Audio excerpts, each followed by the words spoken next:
Come on. Gosh darn it. I hate this microphone. I hate it. Gosh darn it. I hate this microphone. I hate it. There it is. Ugh. Jesus. That was so annoying. I'm sorry. I don't know why this microphone just cuts out and just doesn't do shit. Sorry. Sorry, I'm trying to. Why is Photoshop open? I'm not using you, Photoshop. Go away. Okay. People can hear me. People can see me. Right?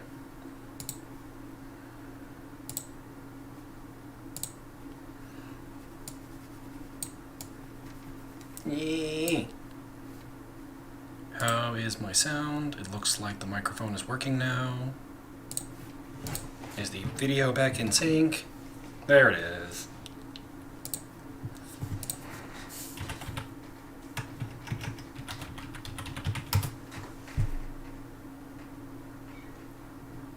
All right. Hello, Internet. I apologize for the annoyance. I figured I'd doodle this one and just sort of share an idea that I've had.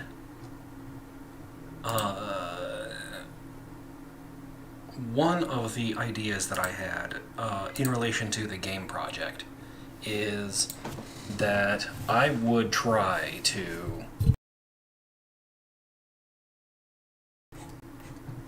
We have the frog, and her game has been, well, her game's actually been a project that I've been working on in the background since literally last year. Like, I've been downloading software, and I bought a couple of coding lessons specifically so that I could make this frog game. And the issue is, I just had to learn coding in order to do it.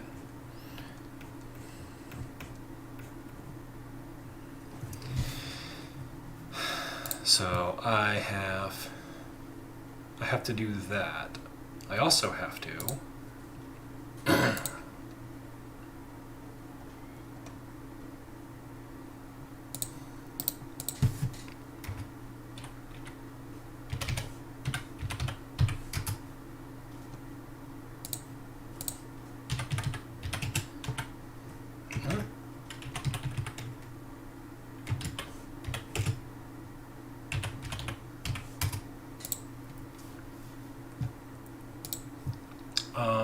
sorry, I lost my train of thought because I was trying to type. I've been trying to learn how to program specifically so I could make this frog's video game.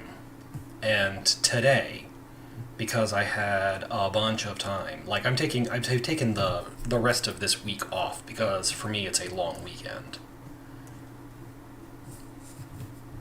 So, although I have a bunch of family stuff planned this weekend, I do get, today was Thursday, Friday, Sunday, and Monday to do basically whatever I want, and I wanted to see if I couldn't make progress on the frog game and get it to a state where it was a playable demo.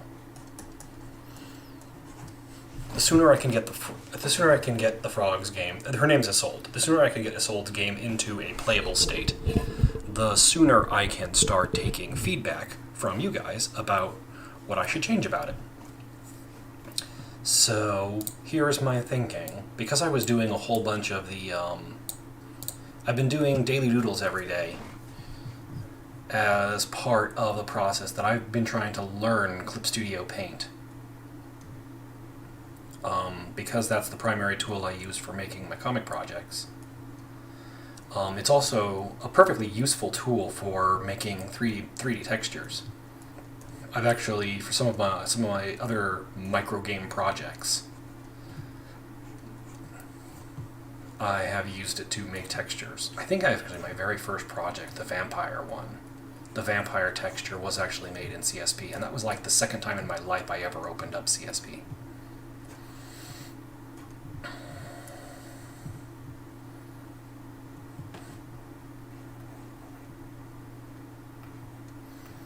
But my thinking is converting from daily doodles to doing as much as possible development during the week so that I could share my progress on, I'm thinking Saturdays, because there's already a thing that I've seen, a hashtag I've seen on various social medias of Screenshot Saturday if you're an indie title. And then what I'm thinking is, as much as, if I can, I would like to use my week to make development progress on Isolde's game. Which, there's a working title, but it's a long title, so I'm probably going to have to rework it.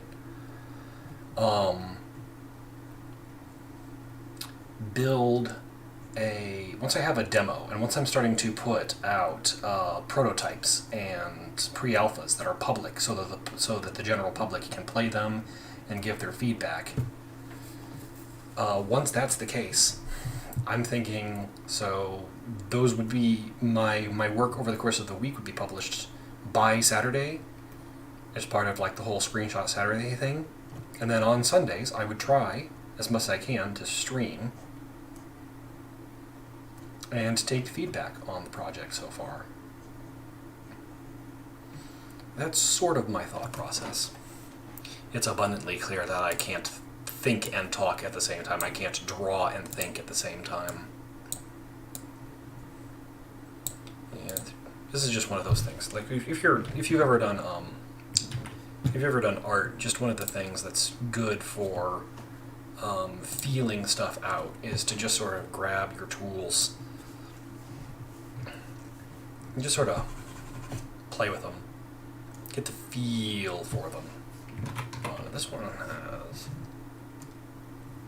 I think this one has a really good fall off. Yeah. Yeah. First of all, every single one of these doodles needs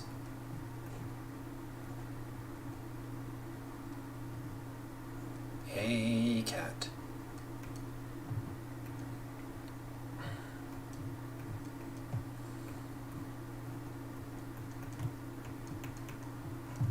And she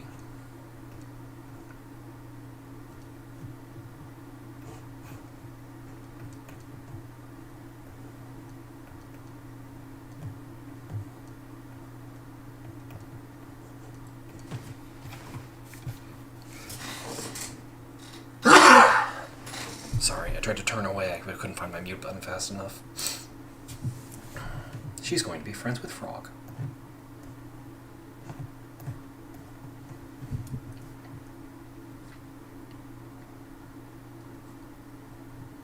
Big lion.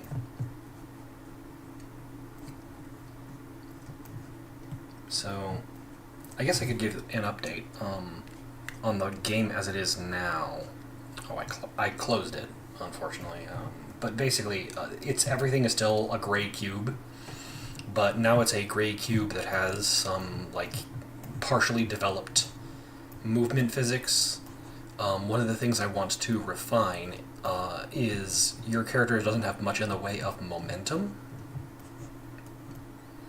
And I want the player to be able to make use of things like momentum. It's in order to get around the environment.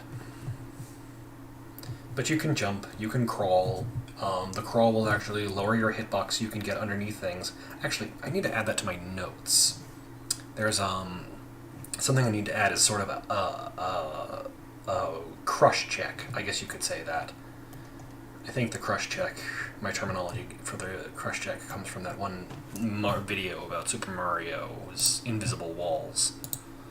But you need to make sure that if the player lets go of the crouch button because it's not a toggle, it's a hold down the button. The game doesn't actually uncrouch you until you're in a place where you wouldn't end up inside a ceiling, which is something that currently would absolutely happen because there's just no check like that. Let's do ballpoint pen. Let's just zoom in a little bit and play with some ballpoint pen.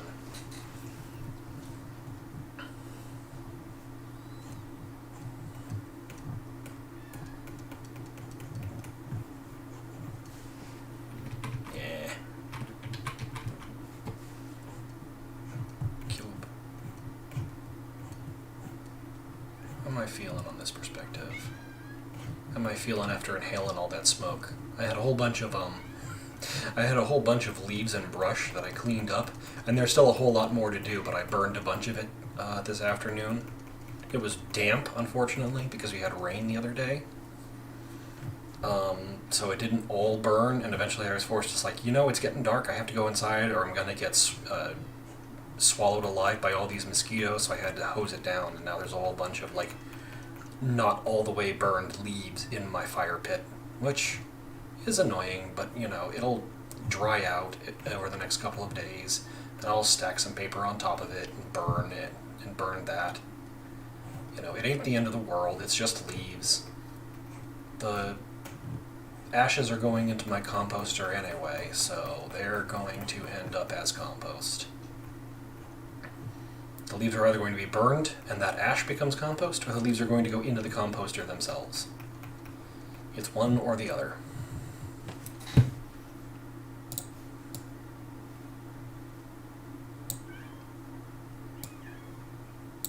Nope. I need that. I need to make it plus. I don't need to make it minus.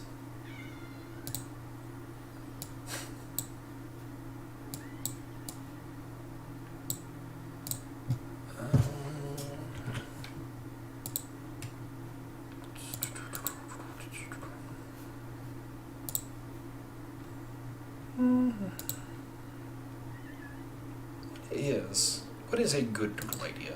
I tried to commit to doing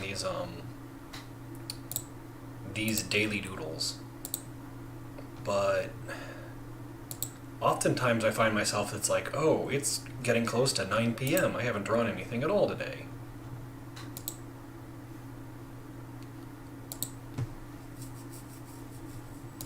I need an idea for what I'm going to end up drawing.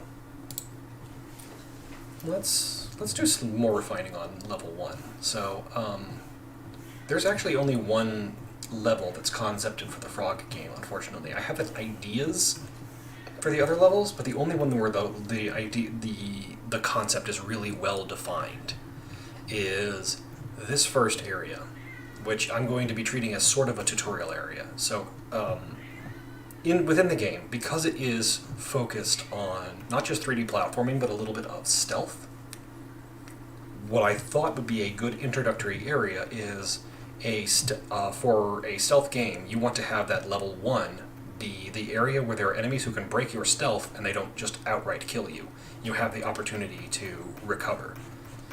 And so the premise is basically, here, up in the mountains, there is a gentleman who is known as the maestro. And the maestro only takes a few students every year to learn the magic of music from him every year up into the snowy mountains. So there's going to be these enormous snowdrifts, so big that there's I saw, I believe it was some sort of Norwegian country, but it was one of those ones where the snow was so permanent that they basically put up a special fence that held the snow banks up off the ground. And then in here you have the snow area that you would actually be walking around in. And the snow would just be hurled up into these snow banks to create this sort of buried world.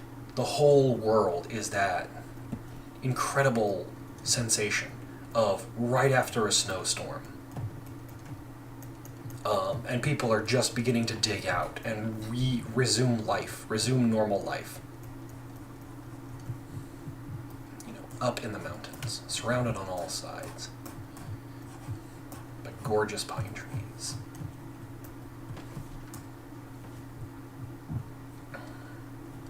At the center of which is his manor. Palatial estate. And thereupon his palatial estate are also some basically barracks he set up in order to be student housing, and there's a handful of students, and because the students have a specific uniform that includes a mask that covers the whole head, your mission, at least at first, is to pickpocket a student ID, so that you can get into the student area and get a uniform that would allow you to explore the campus as long as you stay in uniform and don't go into areas where students aren't allowed to be in. And then you will be able to investigate. This is the sort of reconnaissance part of the heist. Because this game is, well, the game is very obviously heavily inspired. I say obviously, like I have gameplay published somewhere. This game is heavily inspired by the Sly Cooper series. You know, I remember seeing semi-recently there was a rumor that there was another one in development, but I don't believe it. There was a Sly 4 that was done by another company.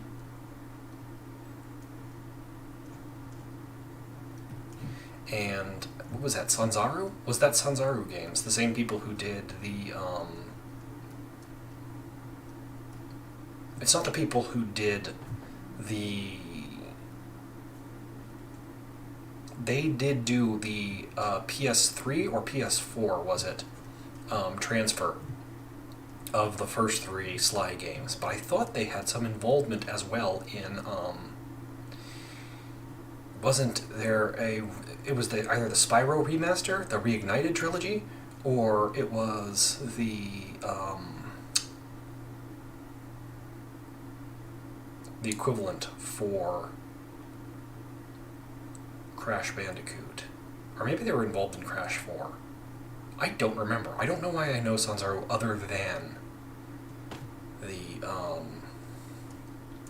Sly 4 and the Sly Collection. That's not what I want. That's not what I want. That's not what I want at all. Get all small, go up in that corner, and go away. Now, let's go back to this. Oh, right, they had the mask for the students. This big old Oculus. Like eye holes with lenses in them. And then I also really liked this like goofy design where they have the dunce caps. And then this long snoot, sort of like a plague doctor, but I would put teeth at the bottom, as sort of like a stylistic thing. And this is just an indication that you are a student at this music school. Now, the stated reason why all of the students wear these uniforms is, it's supposed to relieve you of your pride and invest all of your energy into music. You know, you will be judging each other based on your musical acumen and not based on, you know, friendship or any other kind of, well, any other attribute other than your pure talent. That's the stated goal. It's sort of like, even more than a uniform, you have to straight up wear a disguise. And then those grades are handed out based on pure talent. That's the stated intention. Now, secretly, one of the other aspects of this is that the more disassociated that an individual is from their own particular artistic achievements, the easier it is for somebody to sort of swoop in and take credit for those achievements.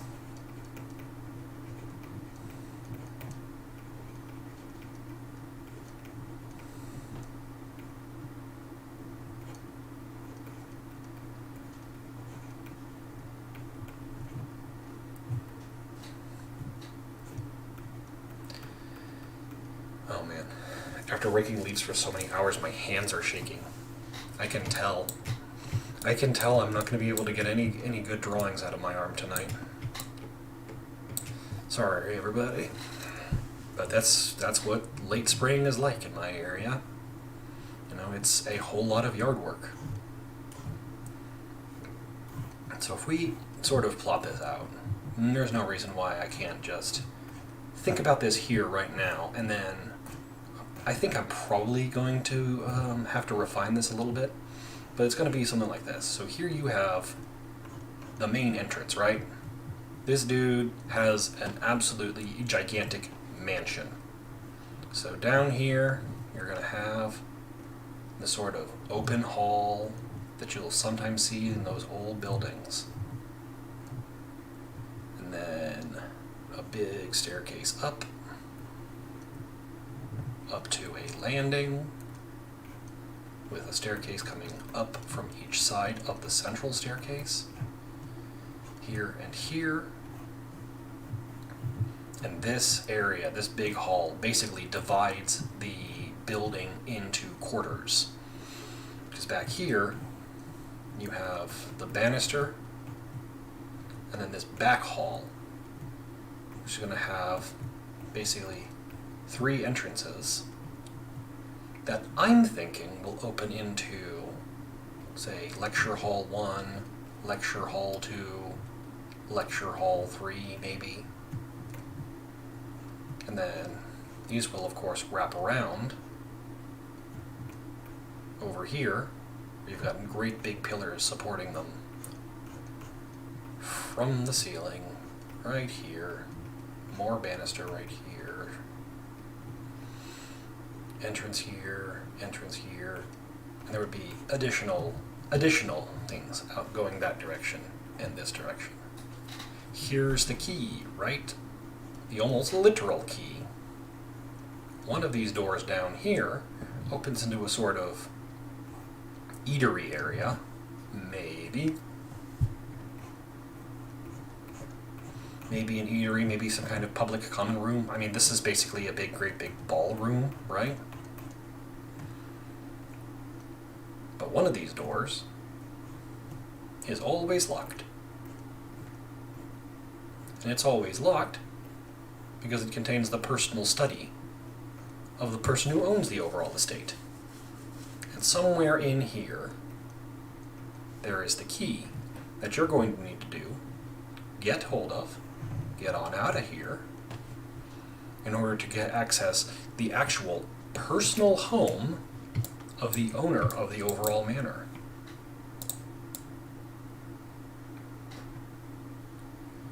Whoa, you can see how much my hand is shaking, I'm sorry.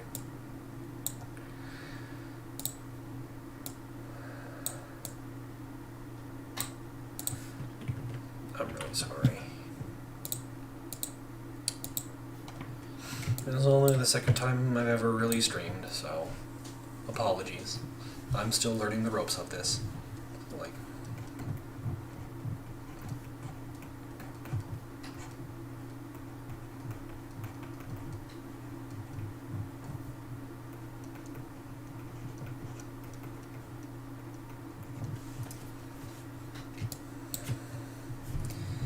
and over here, the deep dark secret of the maestro who controls this school of music. Well, you don't get to know, necessarily, exactly what the secret is until the game comes out, right?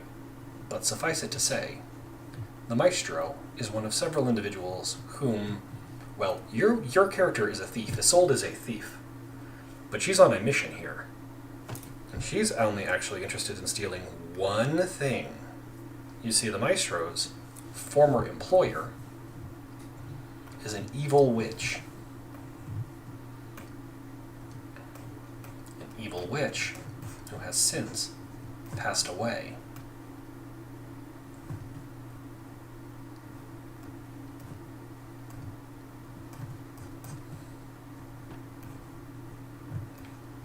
But despite being dead, well, despite being dead, she's still very much a source of power in this world. Literally. Her mummified remains are a source of magical power. And there is a very powerful magic spell being cast by the maestro here, with probably the withered, mummified left arm of a witch. Isolde was not originally a frog. She is a very, very nice girl who, will stab you and steal your liver. But her family has been cursed for several generations by this witch here to look like frogs.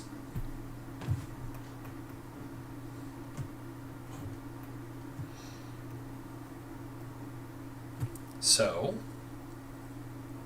her mission, then, is to embark on a quest to find all the body parts of this here evil witch.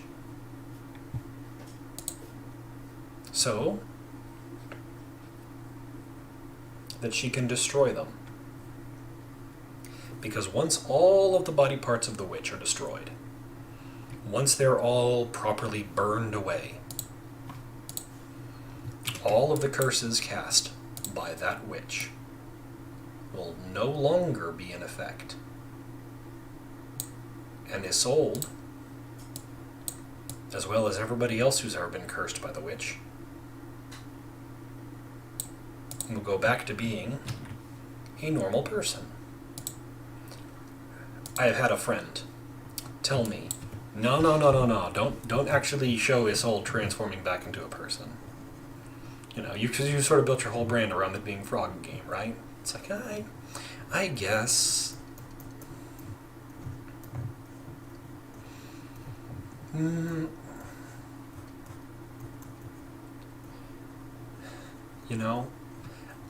Now that I think about it, I think it might be, he might be correct, considering Isolde's been a frog for her entire life. She doesn't even know what being a human's like. And more importantly, I never actually finalized a design for human-looking Isolde. I don't have a design for what she might look like. Who knows? Maybe Isolde doesn't turn back into a frog. I still have to write the rest of this story. But this is the general premise, right? Heist. Steal. Witch. Corpse. Parts.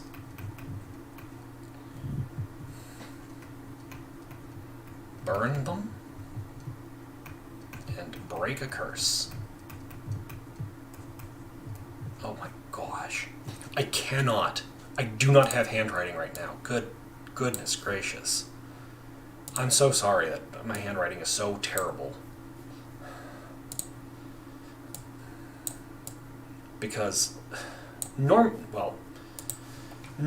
my handwriting is still a little bit messy, but right now, I cannot keep... Let me just try.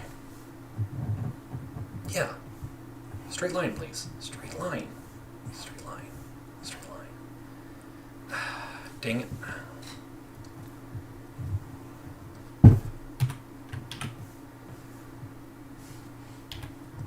Oh. Do I have to toggle through all of these with P? I have to toggle through all of them with P. It's fine. Give me my straight lines, arm, please. This is what 3 hours of raking leaves will do to you as an illustrator. Well, not 3 hours of just raking leaves. It was 3 hours of outdoor work, mostly raking leaves, sometimes burning leaves, sometimes scooping leaves into the fire pit, that sort of thing. It is what it is.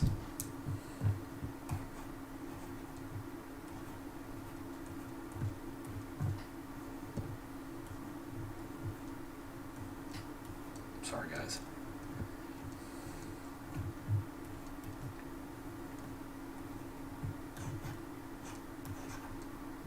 I'm gonna see if I can't